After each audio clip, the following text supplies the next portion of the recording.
જોયું ને એમને હા તમે જોયું ને એમને જોયું ને એક જ થઈ દીકરાની વહુ ન જોઈ પૈના દીકરાની વહુ જોઈ પણ દીકરાના દીકરાની વહુ ન જોઈ મેં તો જોઈ એમની તો બહુ જોઈ ને પોતા જોઈ લીધા તો બસ પશુ પીટી શાહ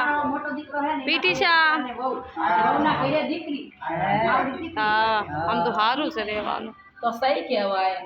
એટલું જોઈ લીધું ઘણું કહેવાય અમારે આ બહુ છે મોટા છોકરાને પરણાયો એની બહુ છે છોકરા છે તો એ બધું છે માતાજીની દયા જ્યાં સુધી રાખે ત્યાં સુધી હાલ કરી જશે પછી આગળ ઘર જોવા તો લોટ આવે આમાં ઘર જોવા તો ઘણા આવે પણ એમ કીધું આ તો ઘડી મારું બીજા રાખ લે આપણે બીજું ન બોલાય એ તો હાચું. જે કઈ કઈ ન થાય પણ પૈસા તારે એકદમ છે એટલા બધા કરવા તો એકદમ નો થાય ને અમારે અહીંયા બી ટાઈમ લેશે 12 મહિનાનો 2 વર્ષનો ટાઈમ હશે